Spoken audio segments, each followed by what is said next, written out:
Sunday Night Production. Le semi-marathon de Paris vient à l'instant de se terminer et on va en première partie d'émission débriefer de cette édition exceptionnelle avec Tristan Pavlak de la chaîne Campus Coach. Puis on reçoit Manon Trapp et Mehdi Frères pour parler de prépa marathon. C'est parti.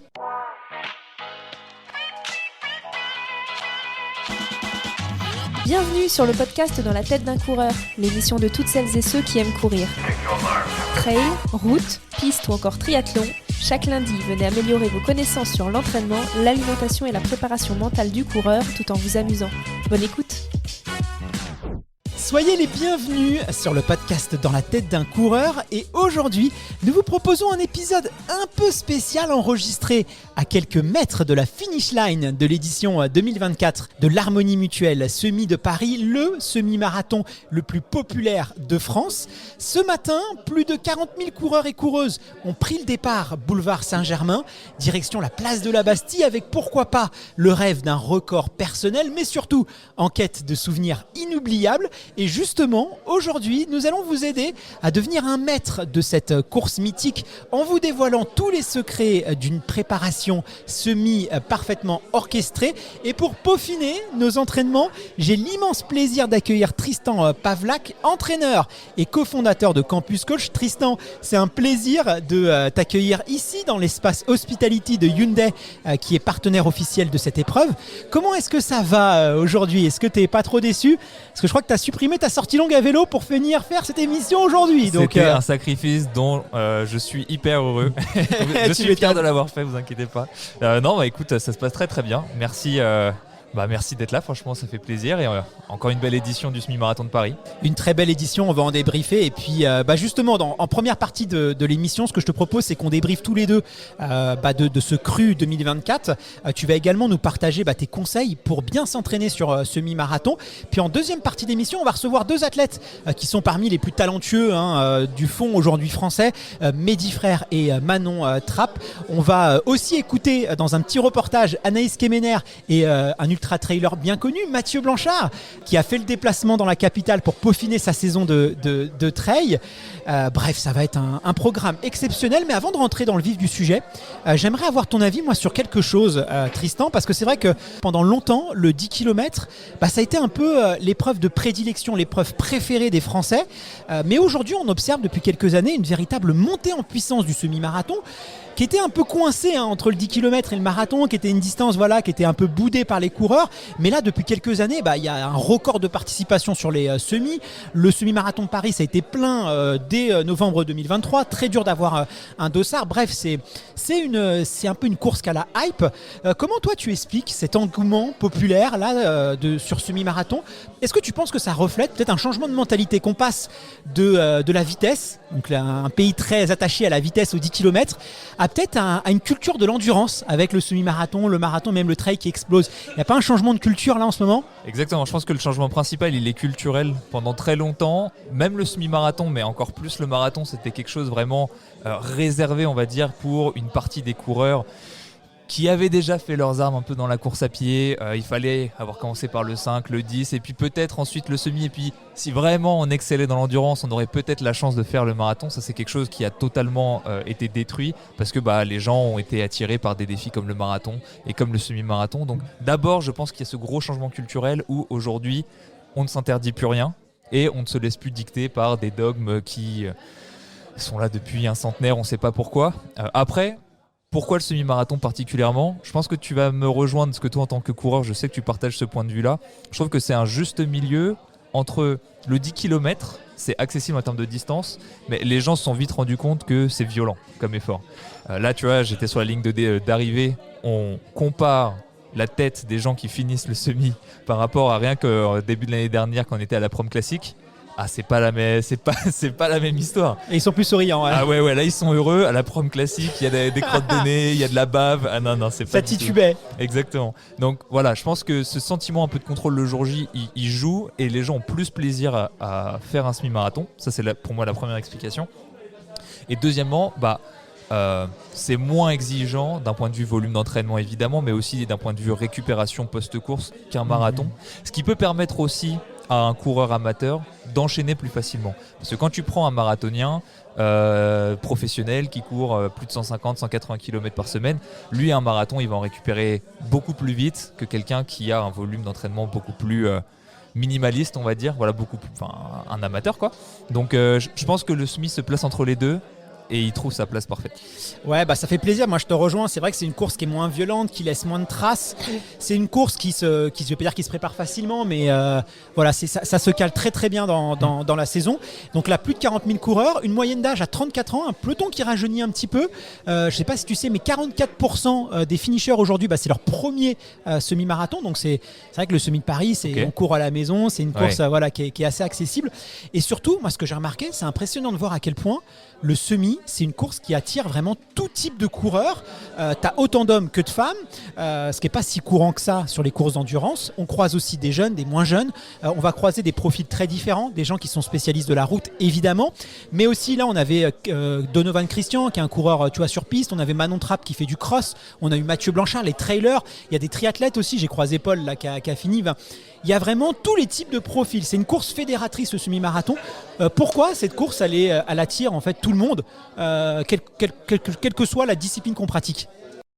C'est vrai que c'est vraiment la croisée des chemins où c'est assez long pour que des gens qui soient spécialistes de l'endurance, ou tu l'as dit avec Mathieu Blanchard, de l'ultra-endurance, puissent y trouver un plaisir et puissent performer avec leurs atouts. Et d'un autre côté, quand tu as même des coureurs de 1500, de 5000 qui ont des gros volumes d'entraînement au-dessus de 120-140 km, en fait, ils ont un volume largement suffisant pour avoir développé assez leur endurance, on pourrait dire, pour être performant quand même sur semi-marathon. On l'a vu l'année dernière avec Jimmy Gressier, on le voit encore aujourd'hui avec des coureurs sur piste. Voilà, donc en fait, c'est vraiment cette croisée des chemins qui fait que tout le monde peut s'exprimer et chacun peut y trouver un challenge personnel. L'ultra trailer va se dire, voilà, c'est une course un peu plus rapide, qu'est-ce que je vaux ? Et le coureur sur piste, il va se dire, voilà, je vais me faire un petit plaisir, j'ai pas besoin de changer beaucoup ma routine et ça va me permettre de varier un petit peu pour rentrer dans la spécificité de ma discipline un peu plus tard dans la saison. Alors c'est vrai qu'il n'y a pas besoin de beaucoup borner pour être performant sur semi-marathon par rapport à un marathon. Souviens-toi, l'année dernière, on avait reçu Jimmy Gressier et Jimmy nous disait qu'il faisait pas plus de 120-130 km, ce qui, honnêtement, aujourd'hui, au vu des marathoniens qui affichent des 180-200 km, on se rend compte que même avec un plan d'entraînement un peu plus light en termes de kilomètres, on peut être performant. Pourquoi est-ce qu'on peut rivaliser avec les meilleurs coureurs d'endurance, même avec un volume foncier moindre? Comment est-ce qu'on peut expliquer ça? Après, c'est une approche de l'entraînement vraiment différente. Une, on va pouvoir dire, intensive et l'autre extensive. Pour moi, c'est vraiment deux choses qui sont incomparables, mais qui se rejoignent quand tu es sur le semi-marathon. Alors après, attention au cas de Jimmy Gressier, parce que même s'il court entre guillemets que 120-140 km, il revenait d'un stage avec quelques semaines à 180 km quand même. Même si ses sorties longues n'étaient pas très longues, moi par exemple, quasiment systématiquement, un amateur qui va sur semi-marathon, je lui fais faire des sorties longues bien plus longues que ce qu'a pu faire Jimmy Gressier, mais justement parce que le volume hebdomadaire est un facteur qui améliore ce qu'on appelle la durabilité, mais qui est en fait un synonyme de l'endurance. Et donc le fait de s'entraîner avec un fort volume va te rendre plus endurant, même si tu ne fais pas de sorties très très longues, comparativement à un amateur qui lui va s'entraîner que 3 fois dans la semaine, et donc il va pas pouvoir actionner ce levier volume pour améliorer son endurance. Et donc là, des sorties longues, un peu plus longues, vont être requises pour pouvoir justement développer cet aspect spécifique et pas être dans le mal sur un semi-marathon. Bon, on parlera de façon de tous ces détails de la préparation avec Mehdi Frère et puis Manon Trapp, parce que Manon, c'est aussi un profil un peu atypique. Elle vient plutôt aussi de la piste, du cross, et donc on va voir comment elle a adapté sa prépa pour monter un peu, élever un peu la distance. Alors, on a eu le droit à une très belle édition en 2024. Rappelle-toi, je l'ai dit l'année dernière, on a reçu dans le podcast le pistard Jimmy Gressier. Il avait impressionné tout le monde parce que il avait pris la 3e place de la course avec un chrono stratosphérique sous les 1 minute, 59 minutes, sous les 1 heure, pardon, avec 59 minutes 55. Je crois que c'est la 2e ou 3e meilleure performance française sur semi-marathon. Pour un coureur quand même de cours, c'était assez impressionnant. Et cette année, avec les Jeux Olympiques de Paris en ligne de mire, on se demandait si ce record il allait pas être battu, surtout avec le plateau élite qui était quand même assez bien garni cette année. Tristan, est-ce que tu penses que les conditions étaient réunies justement aujourd'hui pour voir ce chrono de Jimmy tomber? Pourquoi pas avec cette densité et puis les conditions météo qui étaient plutôt bonnes? Est-ce que tu t'attendais à quoi toi cette année? Bon, plutôt bonne. Il me semble que l'année dernière, c'était moins humide. Ouais, un petit peu moins. C'était quand même un petit peu moins humide. Moins glissant. Ouais, voilà, exactement. ça se joue à peu de choses, mais quand tu es sur ce niveau de performance, peut-être que ça peut jouer. C'est toujours difficile, le semi-marathon de Paris, c'est pas la course avec le parcours le plus facile non plus. Donc certes, une très très grosse densité, certes, un public qui va te permettre un peu de créer une émulation, mais c'est pas non plus pour moi la course favorite pour espérer voir des records au niveau des professionnels en tout cas. Pourtant, même si le parcours effectivement c'est pas le plus roulant, il y a quelques côtes. Voilà, de toute façon à Paris c'est dur d'avoir des parcours roulants, on va pas se mentir, même les 10 km c'est compliqué de faire ces records. Mais là quand tu regardes quand même les coureurs, ils sont nombreux à battre leur record sur semi-marathon parce qu'il y a aussi de l'ambiance, parce que tu cours à domicile, parce que tu connais, tu es un peu aussi habitué des lieux. Ça joue 100%. Et ouais, est-ce que même ça joue pas plus qu'un parcours roulant ? Dans une certaine mesure, si, parce que attention, c'est pas du trail. Quand on dit que c'est pas roulant, voilà, des ponts d'autoroute, des faux plats, ça joue quand même. Mais c'est vrai qu'on peut activer d'autres leviers qui vont largement pouvoir être plus bénéfiques que justement ce parcours qui est un peu moins propice. Tu l'as dit, connaître le parcours, c'est peut-être l'un des critères les plus importants pour performer sur une course. Le fait de savoir quelle distance il reste, ok, là je vais tourner ici, là je vais là, ah ok, cette côte, je sais combien de temps elle dure, je vais pouvoir gérer mon effort en fonction. Ça joue énormément sur la performance. Donc on peut venir compenser assez facilement ce terrain.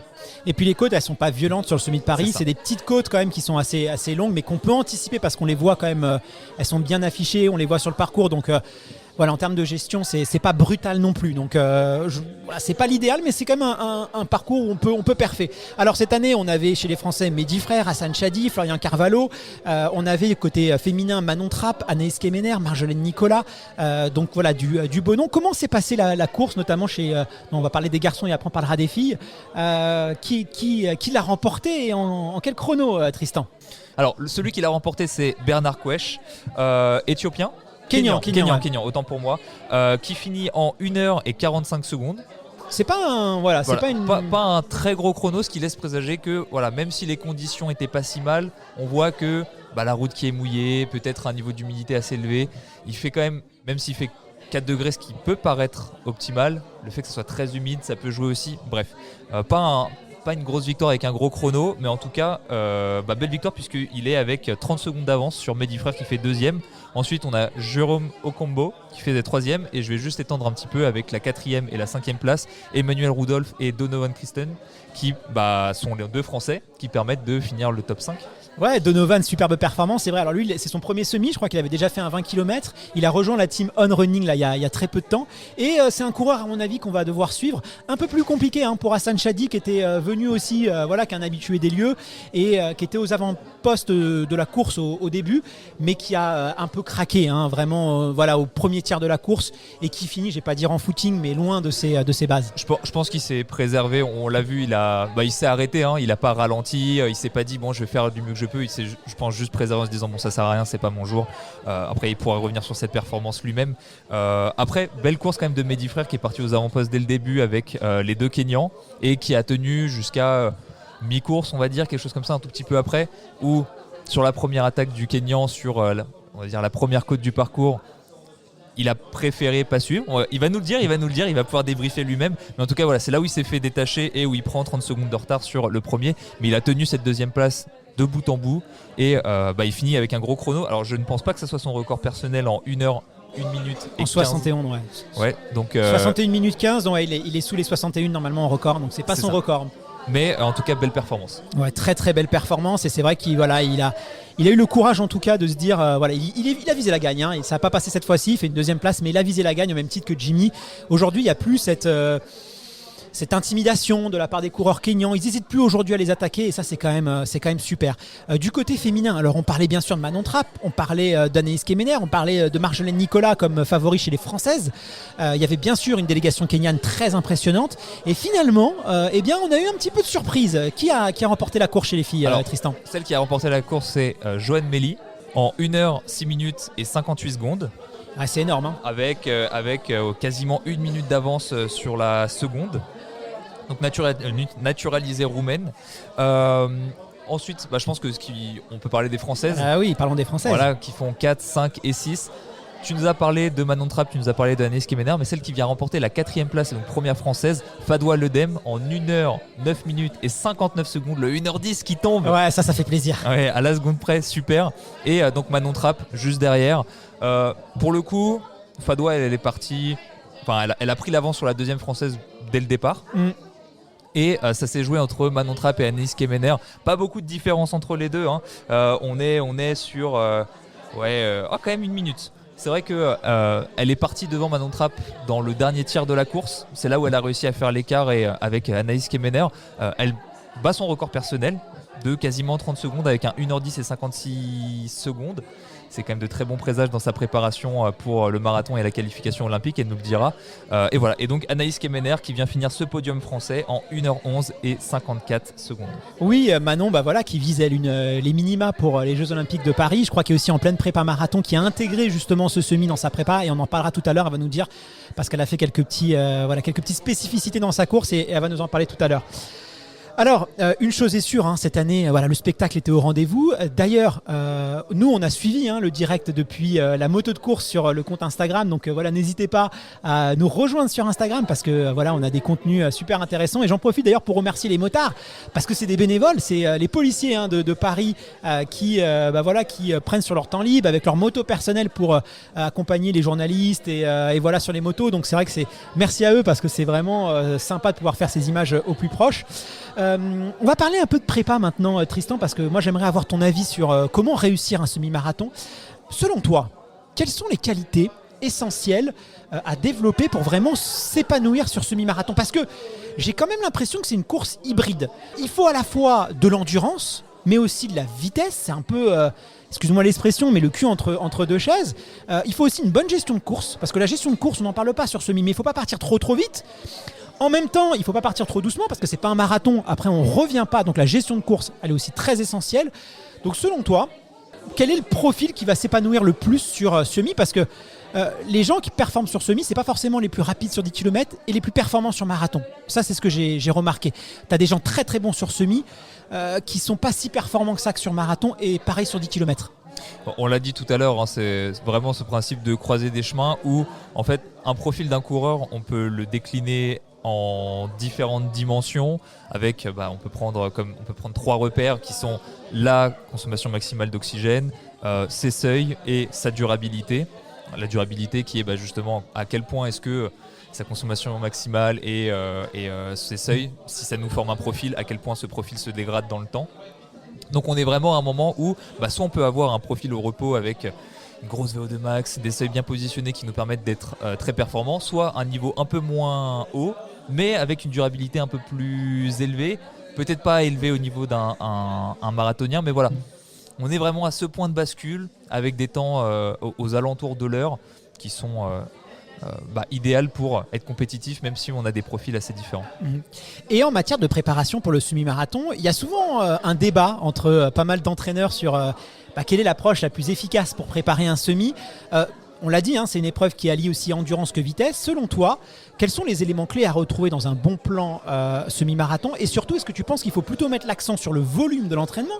En ce moment, c'est un peu la mode. Il y a beaucoup d'entraîneurs qui sont pro-volume, qui incitent vraiment à borner, ou plutôt privilégier des séances d'intensité. Où est-ce qu'on met le poids du corps dans une prépa? Volume ou intensité? Là, pour le coup, ça dépend 100% de la logique interne que va utiliser l'entraîneur. Quand je dis ça, c'est par exemple un entraîneur qui va être, on va dire, très bon pour entraîner des gens plutôt sur le court. Il va pouvoir étendre sa méthode jusqu'au semi-marathon et ça fonctionne très bien avec les athlètes qu'il a. Et à l'inverse, un entraîneur qui est spécialisé dans l'entraînement en marathon, il va pouvoir adapter sa méthode et il va pouvoir la tirer sur le semi-marathon et ça va fonctionner aussi très bien. Donc c'est vraiment 100% une logique interne, ça sert à rien, il n'y a pas de bataille, on le voit, de toute façon il y a des gens qui ont les deux méthodes et qui fonctionnent très très bien. Donc ce qu'on peut dire c'est ce qu'il faut privilégier c'est ce qu'on aime. Par exemple, si on est coureur sur piste, en général, on n'aime pas faire beaucoup de sorties longues, ça nous ennuie rapidement, donc il va falloir composer avec ça. Au contraire, il y a des gens, Manon Trapp, elle en fait partie, elle nous le dira, mais qui aiment bien faire des sorties longues, qui aiment bien courir longtemps. On va pas lui dire non pour lui coller une méthode d'entraînement qui ne lui correspond pas, parce que le plaisir à l'entraînement, c'est quand même quelque chose d'important pour venir performer et surtout pour venir pratiquer sur le long terme, parce que la performance n'est débloquée vraiment que quand on s'entraîne longtemps. Et à l'inverse, enfin pas à l'inverse, mais en complément, je veux dire, on peut adapter la méthode d'entraînement à son profil physiologique. Là, pour le coup, c'est pas une question de ce qu'on aime, ce qu'on n'aime pas. Même si on se rend vite compte que son profil physiologique et ce qu'on aime, c'est souvent similaire. Hein. Par exemple, moi, j'aime pas danser, mais c'est parce que je suis mauvais danseur. Ouais, tu vois, c'est un peu la même chose. La nature fait bien les choses. Exactement. Donc voilà, faut adapter à son profil et quelqu'un qui va avoir un profil, on va dire plutôt vitesse. C'est un peu vulgarisateur de dire ça, mais voilà, bah, tu vas pas forcément on va dire, tu vas jouer sur son point fort. En France, on aime bien dire il faut jouer sur son point faible. Sur le semi-marathon, tu peux jouer sur ton point fort, 10 km pareil, et très performé. Mais c'est ça qui est bien sur le semi-marathon, c'est qu'en termes de préparation, tu peux être créatif, quoi. C'est une course qui est pas excluante. Moi, je te donne un exemple. Mon record sur semi-marathon, je l'ai fait, c'est 1h15.01. Et mes sorties les plus longues, c'était 14 km. J'ai fait, je crois, une séance de 16 km, mais pas plus, et avec 90 km par semaine, parce qu'à l'époque, j'étais quand même plus sur la piste et sur le 10 km. Et du coup, j'ai très très peu adapté ma préparation. Et pourtant, alors c'est peut-être pas optimum, j'aurais peut-être pu faire un bien meilleur chrono s'il avait accentué, mais pourtant, bah, je n'ai pas subi la course, je l'ai bien vécu, c'était pas difficile, j'ai bien récupéré, le chrono n'était pas non plus ridicule. Donc c'est une course, voilà, je veux dire, où on peut se permettre de juste d'adapter sa prépa. Il n'y a pas besoin de se plier en quatre pour correspondre à un critère, quoi. Et ça, c'est top. C'est moins standardisé. C'est exactement, c'est moins ça. On a plus de liberté et ça fait plaisir parce que c'est quand même pas souvent le cas. Alors, on va recevoir dans quelques instants, je l'ai dit, Manon Trapp et Mehdi Frère, et on va justement poursuivre un peu ce débat qu'on a sur la philosophie en termes d'entraînement sur le semi-marathon. Mais avant ça, toi, en termes de prépa, vu que tu coaches avec Campus pas mal d'athlètes, tu vois beaucoup de gens qui préparent des prépas, quelques milliers d'athlètes. Selon toi, c'est quoi les erreurs les plus fréquentes que tu vois en prépa semi-marathon ? Quand tu parles d'erreurs, est-ce que tu inclus le fait de faire le semi-marathon, allure semi-marathon 4 semaines avant le marathon de Paris ou pas ? Ah oui, voire même, oui. C'est l'une des erreurs les plus courantes. Ouais, si on exclut cette erreur qui est classique, hein, là tout à l'heure, j'ai vu un athlète justement qu'on suit d'un peu plus près que les autres pour un programme de mentorat sur campus. Bon bah, il a fait son semi-marathon quasiment à bloc, quoi. Donc est-ce qu'il t'a dit avant de partir ? Non, mais je le fais à l'heure marathon. Tu sais, ils se mentent tous à eux-mêmes. Il m'a rien dit. Voilà, on va dire. En général, c'est sur le moment que ça se décide. Si on met de côté cette erreur-là, c'est vraiment les classiques des erreurs de préparation. C'est une préparation trop courte. Parce qu'il faut quand même se laisser le temps, et le 12 semaines, c'est très cool, mais si on veut vraiment être performant, surtout si on démarre de zéro, là c'était l'hiver, il faisait froid, les gens peut-être n'ont pas été aussi assidus à l'entraînement qu'ils peuvent l'être en été. Voilà, donc préparation trop courte, première erreur. Deuxième erreur, pour moi, le classique passé de basse intensité, trop d'intensité, les deux vont de pair, hein. Le classique de on prépare un semi, on est en club, on fait les 2 fractionnés semaine avec l'entraîneur, il nous dit ouais, pensez à la sortie longue et au footing, et on le fait jamais. Bon c'est une petite erreur un peu classique. Troisième petite erreur, faire que de la VMA. Je sais qu'en France on adore la VMA, mais c'est vrai qu'il y a moyen quand même d'être un peu plus spécifique au semi-marathon. On l'a dit, hein, ça peut laisser cours un peu plus à son imagination. Jusqu'au semi-marathon, ça fonctionne encore. Ça fonctionne bien sur 10 km. Sur le semi-marathon, on voit qu'il y a quand même une petite perte d'efficacité et qu'il faut avoir un peu plus de variation dans son entraînement, on va le dire comme ça. Et quatrième erreur dont j'ai parlé tout à l'heure en parlant de Jimmy Gressier, ne pas négliger les sorties longues, on va dire, si on n'a pas un gros volume. Tu l'as dit, alors ça dépend jusqu'où on peut aller faire ces sorties longues, mais tant qu'on ne s'entraîne pas régulièrement, en fait on va dire moins on s'entraîne, plus ça va être important de faire cette sortie longue là. Après moins on s'entraîne, moins on court vite en général, donc c'est pas une question de kilomètres, c'est plutôt une question de durée. Et on n'en fait pas aussi. Alors il y a aussi beaucoup vu que c'est une course dans laquelle on récupère bien, qui passe bien, qui est un peu moins traumatisante que le 10 km. Il y a des coureurs qui peuvent en faire 6-7 par saison, quoi, des semi-marathons qui s'inscrivent un peu à tout. En termes de quantité, en termes de volume, toi tu conseilles quoi ? De courir combien de courses à peu près à l'année ? Alors après ça c'est le classique. Alors c'est vrai que surtout au début on a envie, quand on commence la course à pied, on veut s'inscrire à toutes les courses parce que ça nous motive, ça nous donne une raison de s'entraîner. Et voilà, la motivation c'est important quand on débute, on n'a pas encore la discipline. Donc, et souvent on voit des coureurs qui vraiment font quasiment tous les semis de France, quoi. Et puis l'avantage c'est que quand tu débutes, tu progresses tellement qu'en fait, même si le fait d'enchaîner fait en sorte que tu vas être 1, 2, 3% moins efficace sur ton semi parce que tu ne seras pas tout à fait reposé, nerveusement, tu seras peut-être un petit peu taxé. En fait, si tu as 3% de moins à cause de ça, mais que tu as 10% de plus parce que tu cours assidûment et que tu progresses, En fait, tu t'y retrouves et tu peux PR à chaque course. Ça a tendance à s'amenuire un petit peu au fur et à mesure que tu deviens, que tu optimises tes capacités. Voilà, exactement. Mais tu peux t'en tirer avec 3-4 semis dans ton année. Ce qui est pas mal. Assez bien, voilà. Je pense 3, c'est vraiment l'optimal. Tu peux faire des petites courses intermédiaires, pas à fond, mais tu vois, où tu te dis, ça, c'est mes objectifs principaux. 4, ça va encore. Combien de temps tu préconises, toi, en termes de récupération après un semi ? Toujours la même chose. Là, il faut parler en fonction des profils. Plus la personne s'entraîne, plus elle récupère. Donc, on va dire, oui, c'est ça. Plus on peut résumer ça comme ça. Donc, quelqu'un qui va s'entraîner 3 fois par semaine, qui va avoir un volume d'entraînement suffisant pour faire le semi-marathon, mais il va forcément prendre plus de semaines. On va dire, 2 semaines si on grossit le trait. Quant à un coureur professionnel, tu vois, très souvent même ils font un petit jogging après le semi-marathon. Donc c'est pour dire que le lendemain ils sont à l'entraînement. Tristan, avant de recevoir Mehdi Frère et Manon Trapp, ce que je te propose, c'est qu'on écoute un petit reportage. On est parti recueillir les impressions de Mathieu Blanchard, l'ultra-trailer français, et Anaïs Kemener. Et tu vas voir que Mathieu nous fait une petite révélation sur la suite de sa saison trail. Voilà, j'en dis pas plus. Je l'ai même pas entendu. Je vous laisse écouter le magnéto et puis on se retrouve juste après. Surprends-moi. C'est parti. Alors je viens de retrouver un ultra-trailer, Mathieu Blanchard. Mathieu, tu as fait des infidélités à la montagne et aujourd'hui tu viens t'essayer sur le bitume. Qu'est-ce que tu es venu chercher aujourd'hui ? Écoute, c'était mon baptême, mon premier semi-marathon. L'année dernière, j'avais fait le marathon de Paris. Ça m'avait vraiment donné une motivation pour m'entraîner à plat avant la saison de trail. Cette année, j'ai voulu faire un petit peu la même chose, mais le marathon, ça arrive trop tard et c'est quand même fatigant. Donc je me suis dit, je vais plutôt faire le demi. Ça m'a obligé à un petit peu courir à plat, pas trop là, les quelques semaines qui ont précédé. Et j'ai fait une 7:30 à peu près, donc c'est pas mal.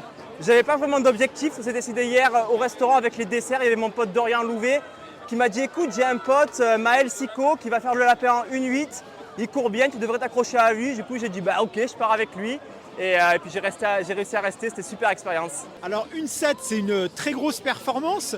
Est-ce que tu as préparé spécifiquement ce semi-marathon ? Est-ce que tu as travaillé, tu as fait des séances de vitesse par exemple ? Alors j'ai travaillé spécifiquement la vitesse sur la route, mais cet hiver j'ai décidé de réduire drastiquement mon volume d'entraînement en vue de la saison d'Ultra Trail. Donc je faisais que 3 séances semaine. J'avais un volume d'entraînement sur les 2 derniers mois de 50 km par semaine, donc autant te dire que c'est vraiment un minimum. Par contre, beaucoup de ski de rando, ce qui fait que j'ai quand même un peu la caisse. Et vraiment, voilà, au marathon, j'avais fait mon demi-marathon en 1:10:30 le second semi. Donc je me suis dit que 1:09, c'était pas trop ambitieux. Et finalement, ça allait un petit peu plus vite, j'avais des bonnes jambes aujourd'hui. Alors j'imagine que le semi, c'est une petite parenthèse dans ta préparation. Où est-ce qu'on va te revoir pendant ta saison de trail ? Est-ce que tu vas aller du côté de Chamonix, sur l'UTMB, la Diagonale des Fous ? C'est quoi le programme ? Alors là, c'est sûr que je vais continuer à beaucoup skier parce qu'il y a encore de la neige dans la montagne. Je prépare la patrouille des glacés, cette fameuse course de ski alpi en Suisse mi-avril. Et ensuite, la saison de trail va commencer. Mon premier objectif sera la Maxi Race à Annecy. Et ensuite, je suis encore un petit peu pas trop sûr, mais la diagonale, je l'ai dans mon cœur et ce sera vraiment la course que je vais mettre au calendrier et on verra si l'UTMB va pouvoir s'insérer entre les deux ou pas. On verra. Merci, ciao tout le monde. Alors Anaïs, tu viens de battre ton record sur marathon. Là, tu étais venu chercher quoi sur ce semi-marathon de Paris ? L'année dernière, tu avais fait une très belle performance, ton record. Est-ce que là, tu l'as battu ce record ? J'avais fait un super chrono l'année dernière, ouais, effectivement. Là, je partais sur un peu mieux et j'ai pas réussi. Je suis quand même partie sur les bases de 1:10:30 et ça n'a pas tenu, mais c'est pas grave, je suis quand même contente parce que je crois que j'égale mon record où je dois lui mettre peut-être 5 secondes. Donc, je suis contente. Est-ce que tu es satisfaite de ta course aujourd'hui ? Comment tu as trouvé les conditions ? Les conditions étaient bonnes, hein. Franchement, il n'a pas plu, on n'a pas eu de vent. Les conditions, c'était parfait. Après, non, je suis pas spécialement contente de ma course parce que j'aurais aimé faire mieux quand même. Alors, tu n'as pas encore réalisé les minima pour le marathon olympique. Est-ce qu'on va te voir là prochainement, que ce soit à Londres, que ce soit à Paris ? Est-ce que tu penses refaire un marathon, même si c'est un peu serré là au niveau des délais ? Non, je ne vais pas retenter les minima. Je suis déjà très contente d'avoir fait mon record sur marathon il y a 2 semaines. Je pense que là, le niveau, il est vraiment au-dessus. Donc, je ne vais pas aller jouer avec les filles parce qu'elles sont vraiment très très fortes. Bon bravo, c'est toujours un plaisir de te voir courir et puis bonne récupération Anaïs. Salut.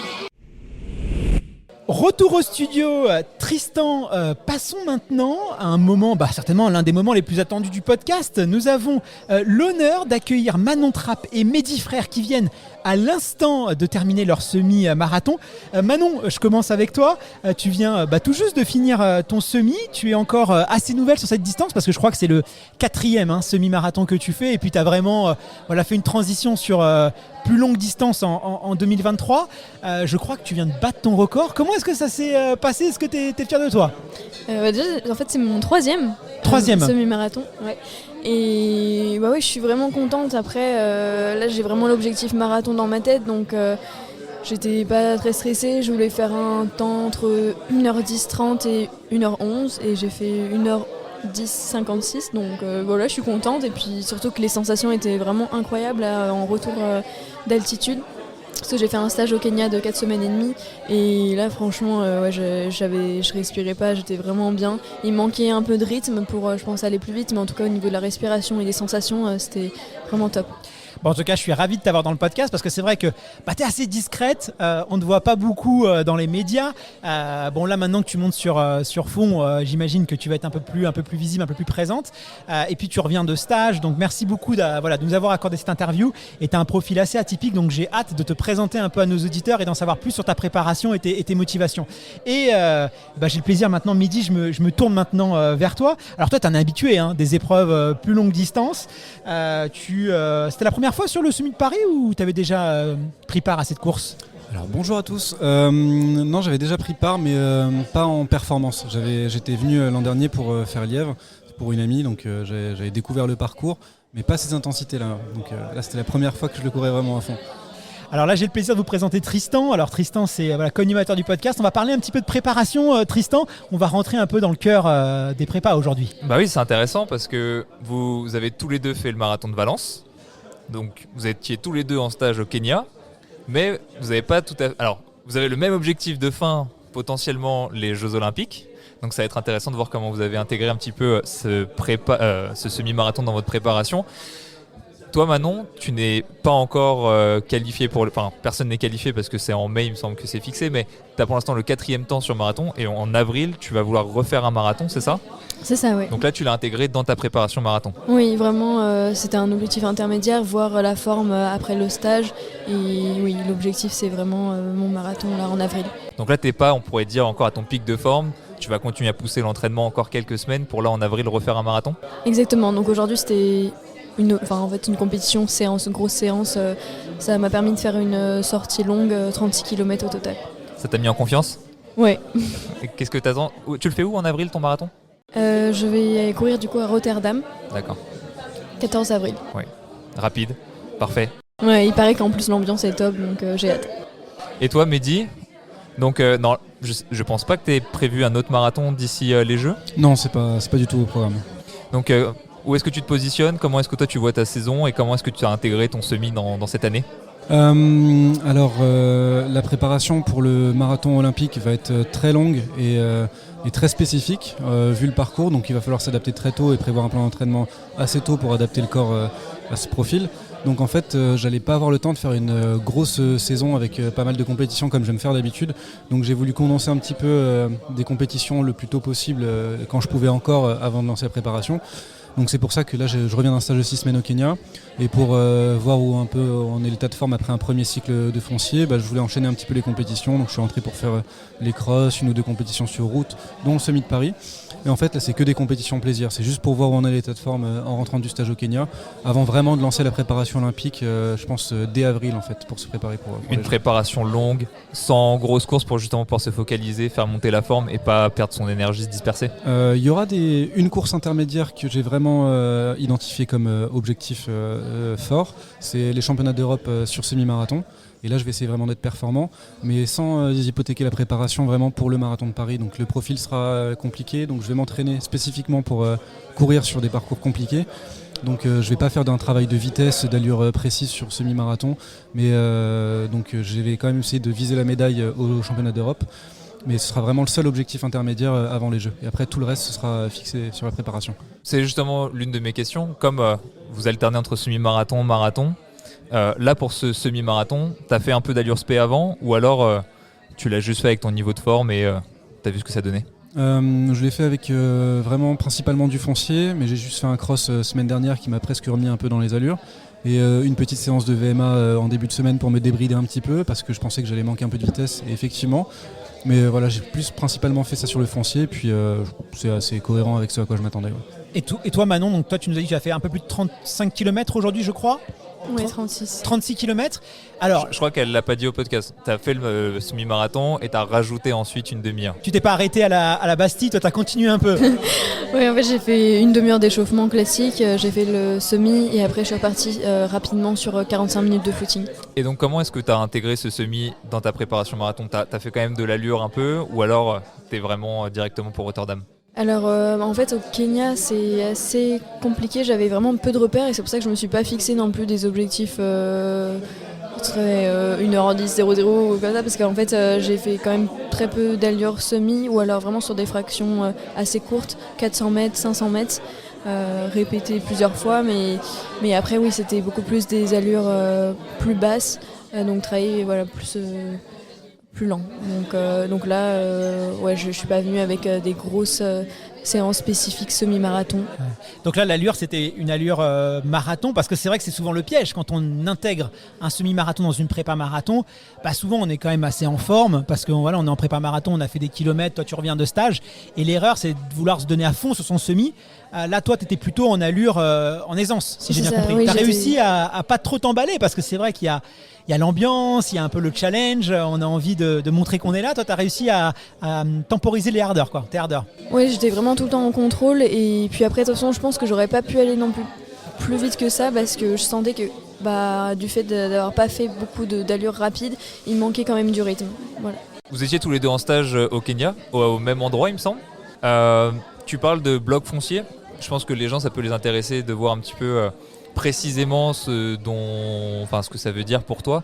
Là, ça fait 12 semaines depuis ton dernier marathon à Valence. Donc là, pour le coup, il y avait très peu de fractionnés, juste du stage, juste un stage, de l'altitude, du volume. J'ai vu 4 semaines à 200 km.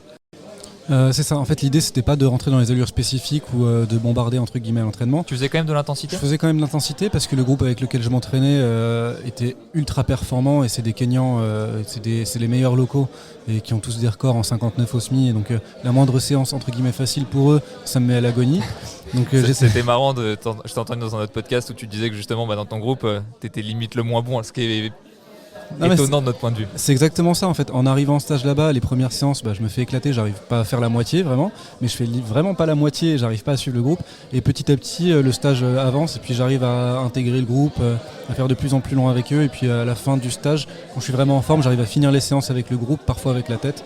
Et donc c'est sympa de se voir progresser comme ça.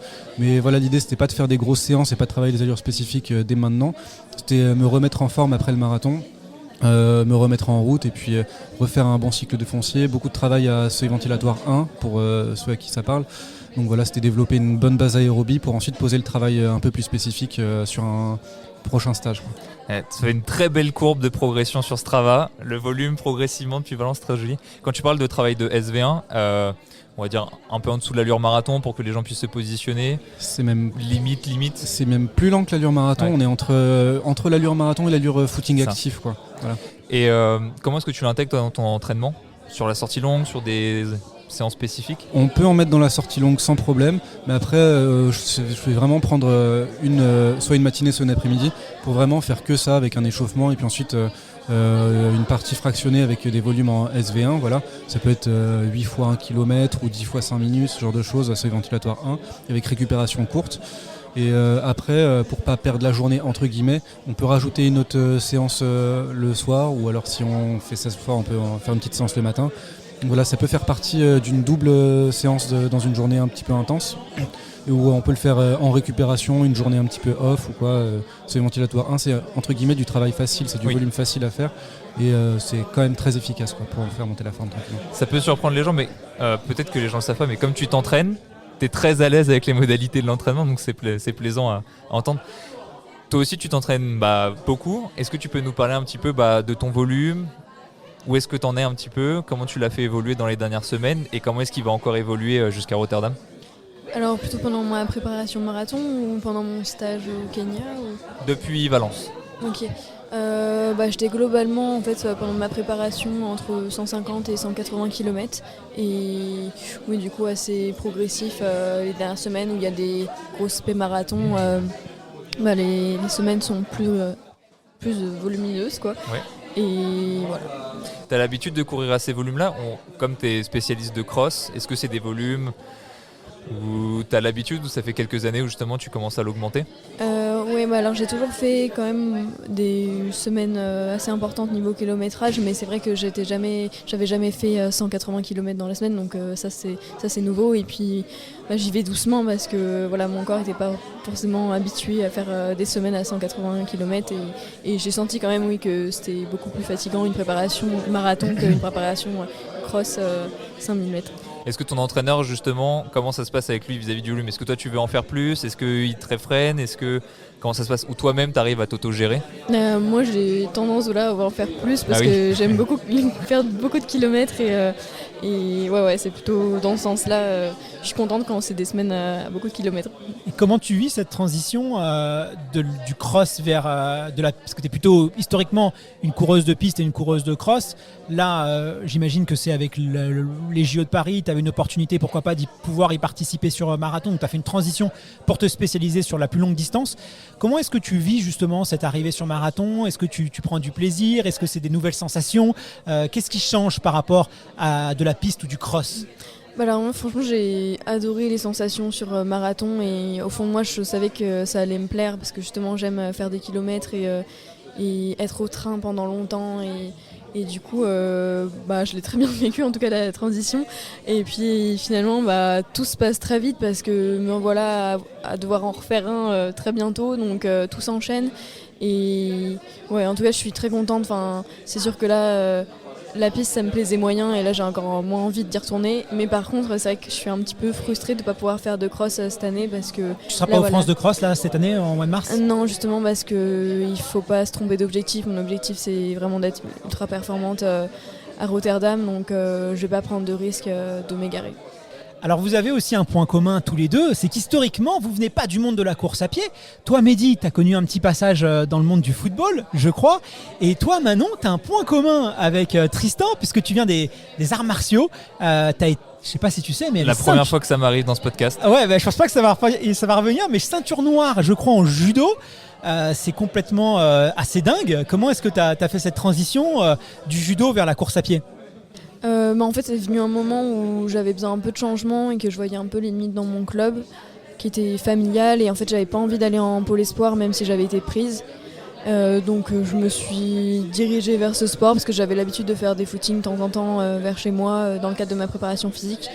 Et je me suis mis rapidement sérieusement, je me suis inscrite dans un club et je m'entraînais rigoureusement parce que j'avais déjà en fait la rigueur du judo, le goût de l'effort, etc., la détermination, etc.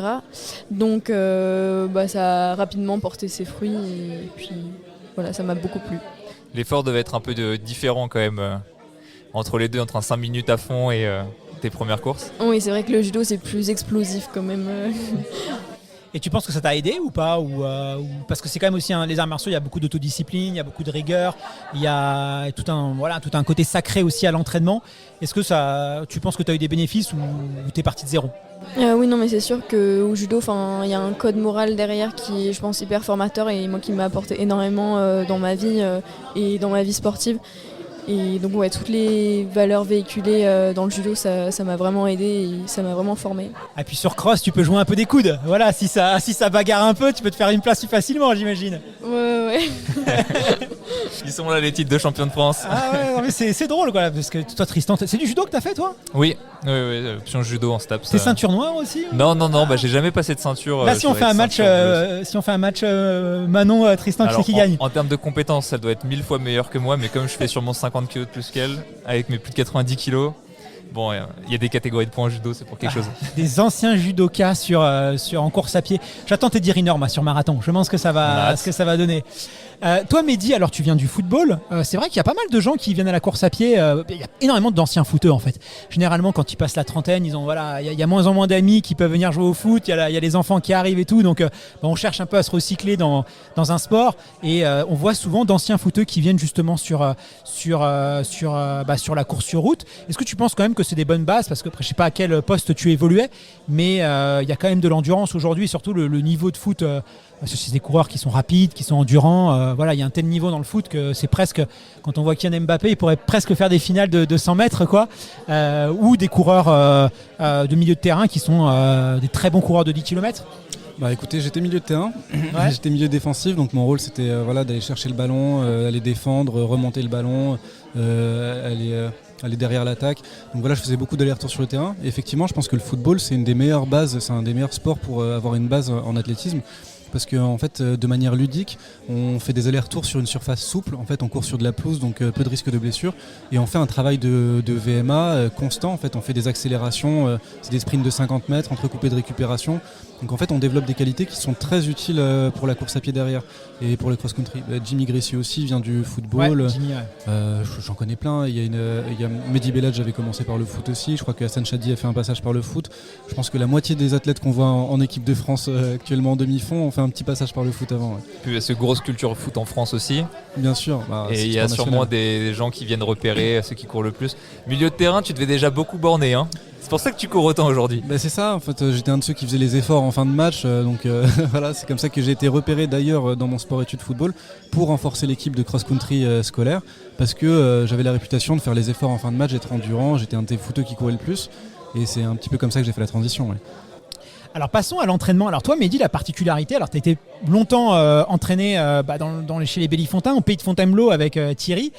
Aujourd'hui je crois que c'est plus ton entraîneur et tu t'entraînes tout seul, ce qui est assez particulier. Comment est-ce que tu vis justement de t'auto-entraîner? Comment ça se passe un peu? Comment est-ce que tu arbitres tes séances? Parce qu'il y a quand même des avantages et des inconvénients à cette méthode-là. Alors déjà j'étais à bonne école parce que Thierry Chauffin est un excellent entraîneur et c'est peut-être le meilleur que je connaisse, donc j'ai beaucoup appris avec lui sur le développement de la VMA, sur la musculation, même si je suis encore très très loin d'être un expert dans la matière, et c'est un des plus grands spécialistes que je connaisse de ce point de vue là, donc j'ai beaucoup écouté quand j'étais en entraînement avec lui, j'ai beaucoup observé et je m'en inspire toujours pour préparer mes séances. Et après voilà, pourquoi je m'entraîne tout seul? Parce que c'est plus pratique dans mon emploi du temps, parce que j'avais l'habitude avec le travail de ne pas avoir des horaires où je pouvais être dans un club ou avoir un groupe d'entraînement fixe, donc c'était plus pratique pour moi de faire mes propres séances et puis d'adapter en fonction de mon emploi du temps. Après voilà, je trouve qu'on a accès à Internet qui est une base de données monstrueuse pour avoir accès à des plans d'entraînement des meilleurs athlètes du monde et partout dans le monde et surtout partout dans l'histoire. Et donc avec cette base de données, j'ai essayé de trouver ce qui correspondait le mieux à mon profil, j'ai fait des essais. Le confinement était très bénéfique pour ça parce qu'on avait beaucoup de temps et pas de compétition. Donc, Analysé. C'est ça. Tu as fait tes petites recherches. J'ai fait mes petites recherches et je me disais si je me blesse, au pire c'est pas grave, il n'y a pas de compétition. Donc j'ai pu faire les tests, j'ai vu ce qui fonctionnait moins. Et puis j'ai essayé de créer une forme d'entraînement qui correspondait complètement à mon profil. L'un des tests que tu as réalisé, c'était pour 2022, courir 300 km dans une semaine. Ça c'était pas un test, c'était une bêtise. Okay. C'était un pari stupide avec des amis. D'accord. Et ça fonctionne pas. Peut-être pour le trail plus tard, mais pas pour le... C'était justement une des questions que je voulais te poser parce que bon, tu t'es blessé au tendon d'Achille en conséquence. Est-ce que c'est une volonté pour toi de continuer à pousser le volume, peut-être d'utiliser des méthodes alternatives? On sait qu'il y en a qui font un peu d'elliptique, il y en a qui font autre chose. Est-ce que aujourd'hui ton volume te satisfait ou c'est un levier que tu veux encore activer? Je trouve que c'est le levier de progression le plus facile à activer, d'augmenter le volume pour aller chercher la performance, dans la condition où le corps accepte. Si le corps accepte le volume et si on ne se blesse pas, je pense que c'est très intéressant d'aller pousser, d'aller chercher le maximum de ce que le corps veut bien accepter. Donc je pense que je peux encore progresser là-dessus, je peux encore pousser le volume, je peux monter jusqu'à 270 km et ça se fait. Il y a des coureurs canadiens qui courent ce volume-là et qui arrivent à pas se blesser, à faire des performances top 5 mondiales. Donc c'est quelque chose à laquelle je pense régulièrement et je pense que je vais adapter mon entraînement pour pouvoir le faire sans me blesser. Quand tu dis adapter ton entraînement, justement, c'est quoi ces adaptations? Parce que t'es quand même jeune, t'es né en 96. Est-ce que tu penses que juste les années de pratique vont te permettre de continuer à augmenter ou tu vas mettre des choses à côté, tu vas adapter? Les années de pratique vont effectivement me permettre d'augmenter naturellement, normalement, parce que je suis censé arriver à mon pic de performance vers la trentaine. J'ai commencé à inclure la musculation, ce qui va me permettre normalement d'accepter encore plus de kilomètres plus tard. Et ensuite, voilà, je vais peut-être réorienter mon entraînement. Je vais peut-être penser à éventuellement tripler dans la journée. Parce que pour le moment, c'est doubler, ça suffit. Mais j'ai regardé des plans d'entraînement où les personnes triplent de temps en temps, ce qui permet de faire plus de volume en le séparant, en coupant plus de récupération et pas de blessure. Donc, il y a plein de choses à explorer encore. Je pense que j'en suis qu'au début de l'aventure du coaching. Ouais, triplé, c'est un truc de triathlète, ça. Ouais.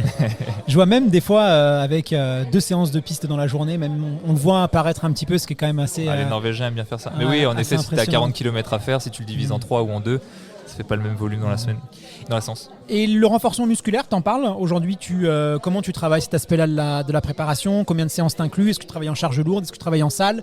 Comment ça se passe? Parce que tu fais beaucoup de stages au Kenya, par exemple. Le Kenya, c'est pas au niveau infrastructure. Voilà, il n'y a pas forcément tout. Comment tu gères cette partie préparation physique? Alors au Kenya, on trouve des salles de musculation. Oui, c'est vrai que maintenant il y en a de plus belles en plus, factures. ouais. Ouais, donc, en Éthiopie, je sais qu'il y a pas mal de coureurs, justement. Je parlais avec Mofara qui préférait justement les stades parce qu'il est très féru de musculation. Et justement, il préférait aller en Éthiopie parce qu'ils étaient un peu mieux équipés, mais je pense que ça s'est beaucoup développé maintenant et qu'ils doivent avoir bien géré cette infrastructure-là. Voilà. Et d'un point de vue de la musculation, préparation physique à côté de la course à pied, j'en suis qu'au balbutiement, vraiment. J'essaye déjà de faire les bons gestes et pour éviter de faire des blessures quand je vais commencer à rajouter du poids. Je suis vraiment avec des charges légères, je travaille juste l'endurance de force qui est le plus facile à travailler. Je ne vais pas commencer à travailler l'hypertrophie ou la force max parce que là je ne suis pas du tout un spécialiste et je vais juste me péter.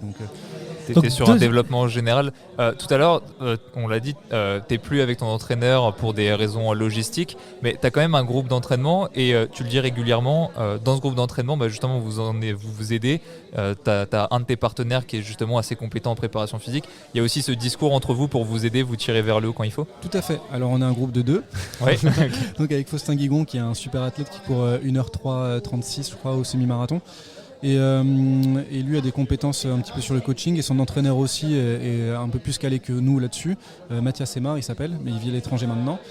Et donc oui, ce qui m'a permis aussi de créer un plan d'entraînement qui était adapté à mon profil, c'est que ces personnes-là me côtoyaient au quotidien et donc il y avait un visuel sur ce que je faisais et sur un point de vue extérieur sur mon état de forme et sur les séances que je faisais.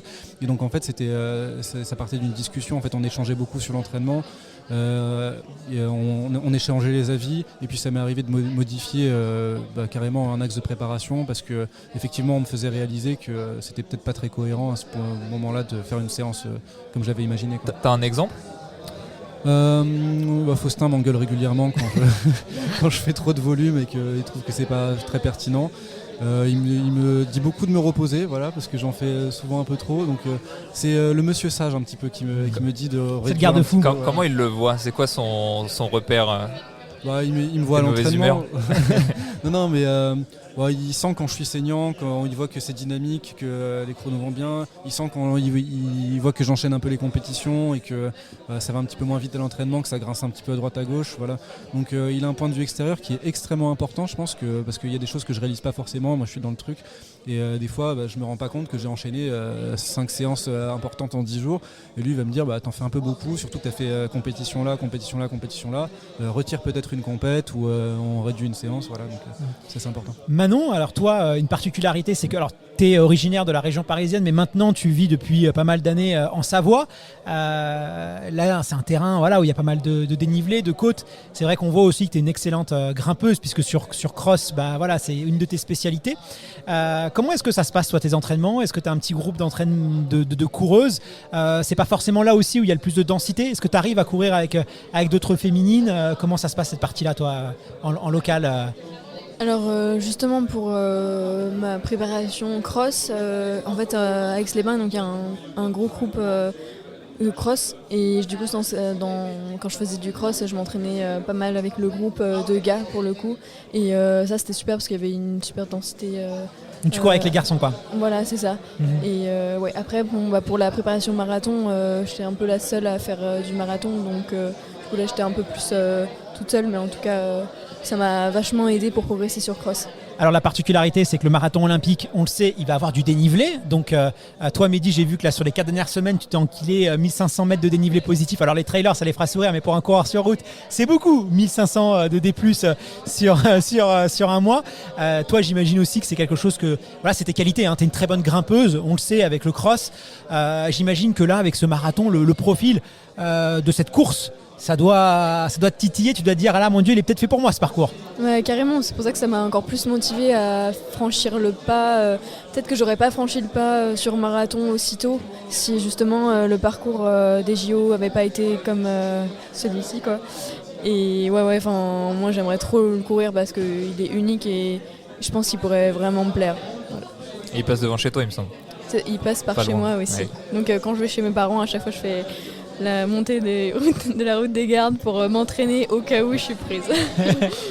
Ça, c'est vrai que c'est assez curieux. Toi, comment tu intègres cette partie dénivelée justement parce que c'est vrai que en plus, c'est, je crois, en milieu de course, la grande côte, il y a aussi les dimensions de chaleur. Comment globalement tu intègres ça, cette partie côte? Tu vas faire plus de dénivelé? Oui, c'est prévu. Donc là, j'ai fait un premier stage au Kenya pour commencer à m'habituer à courir avec du dénivelé quotidiennement, parce que là-bas, le plat n'existe pas. Et le deuxième stage, à partir d'avril, je vais poser mes valises à Font-Romeu. Et ensuite, je vais faire toute ma préparation en altitude et en montagne. Et les séances seront prévues pour ressembler au marathon. Donc si par exemple, exemple bête, j'ai 4 x 5 km à faire, je vais aller sur une route qui monte et puis je vais faire 2 x 5 km en montée, 2 x 5 km en descente. Et ça, ce sera que des choses comme ça, avec des footings, avec du dénivelé, des séances de côte. Donc il va falloir inclure ça dans la préparation, quoi. Et tu penses que ça va changer, ça va redistribuer un petit peu les cartes?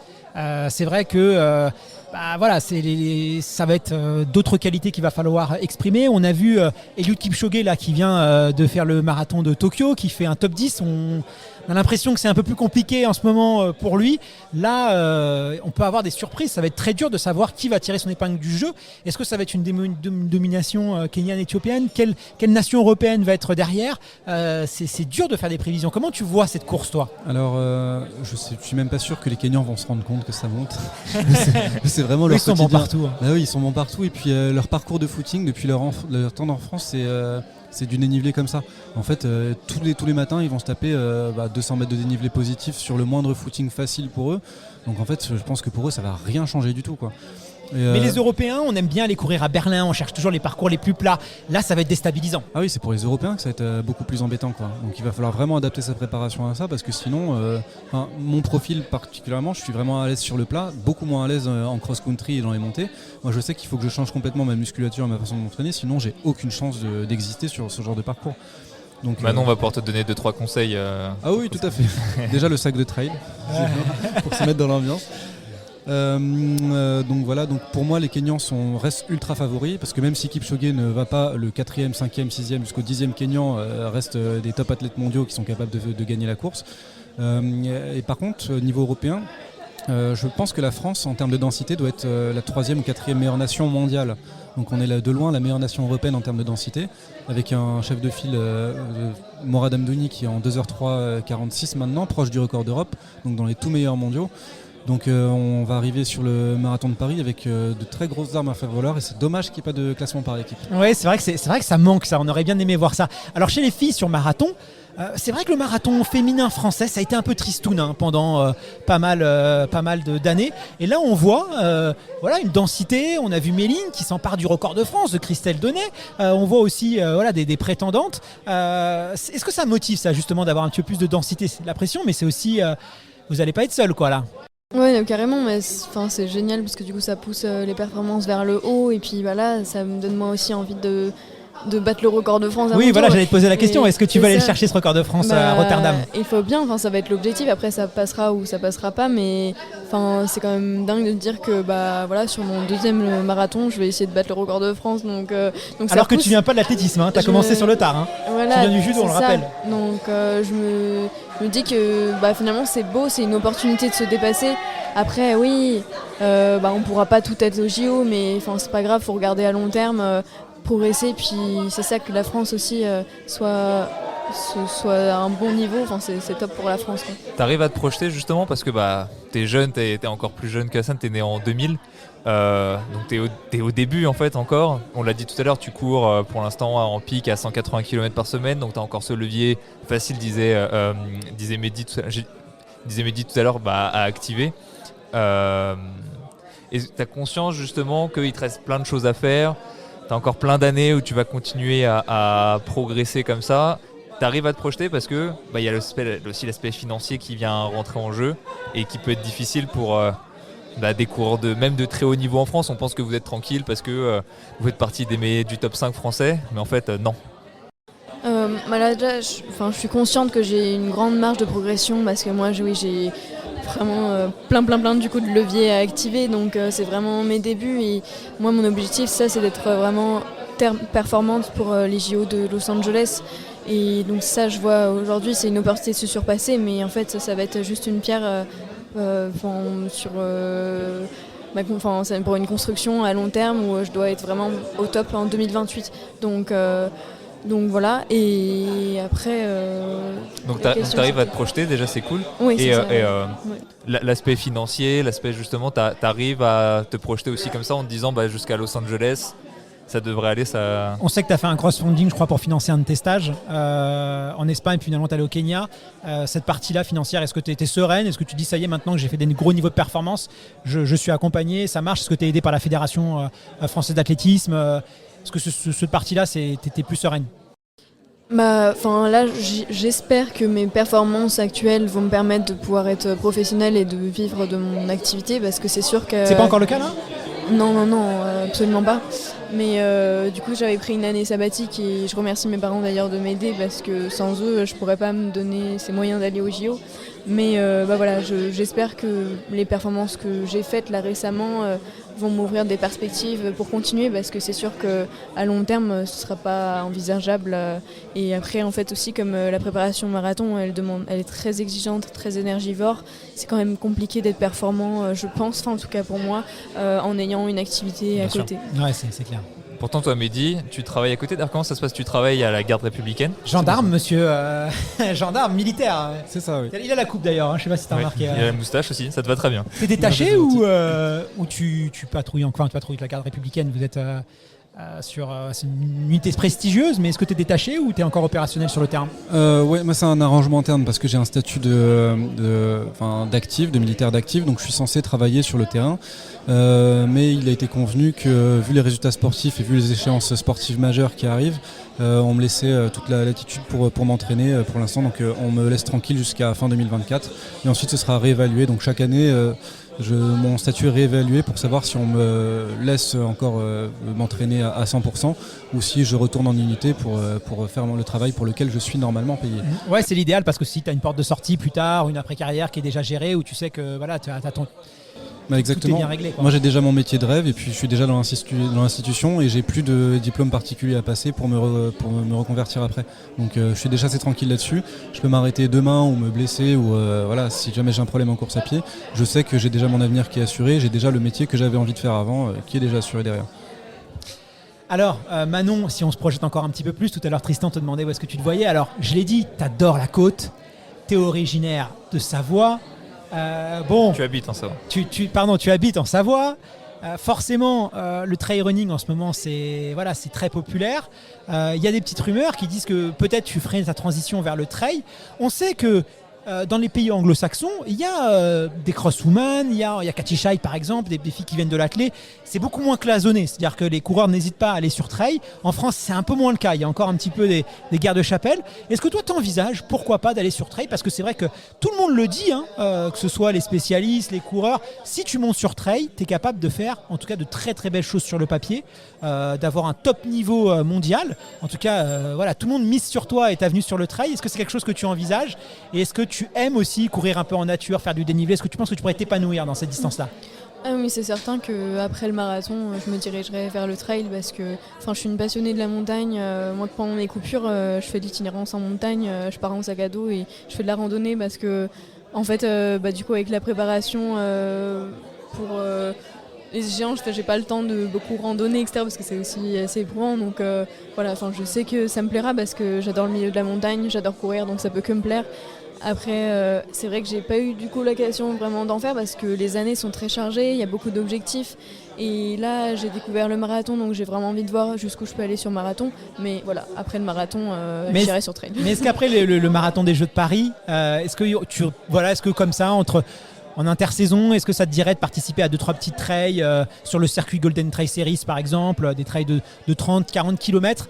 Est-ce que tu envisages quand même de commencer à t'essayer un peu ce qu'avait fait Hassan Chadi, où on l'a vu à Sierzinal, on l'a vu sur certains trails? Est-ce que toi tu as envie quand même d'aller mettre un dossard dans la montagne? Je pense que si je suis sélectionnée au JO, non, parce que après ce sera une année déjà. Après assez les JO, éprouvante. je parlais, ouais. Ouais, non, mais après les JO, voilà, je pense que voilà, ça va être coupure. Je ferai plutôt de la randonnée et moins de trail. Ouais. Mais après, si par contre je vais pas au JO, c'est possible, c'est envisageable que je me fasse plaisir sur quelques trails. Voilà, cet été, on verra. Ah, j'ai hâte de voir ça. Moi, j'ai hâte de voir. Maintenant, j'attends ta venue sur trail parce que je pense que ça peut être très sympa à observer. Même s'il y a les descentes, il va falloir faire une transition et que ça se fera pas comme ça automatiquement. Il faudra que tu aies une période de transition. Mais à mon avis, ça peut donner quelque chose de très intéressant à suivre. Alors toi, Mehdi, les gens ne le savent pas, mais Mehdi frère, sélection en équipe de France de course en montagne. On l'a dit, tu fais du dénivelé. Bon, tu nous dis que c'était pas ta spécialité, mais est-ce que toi, le trail, c'est quelque chose que tu regardes?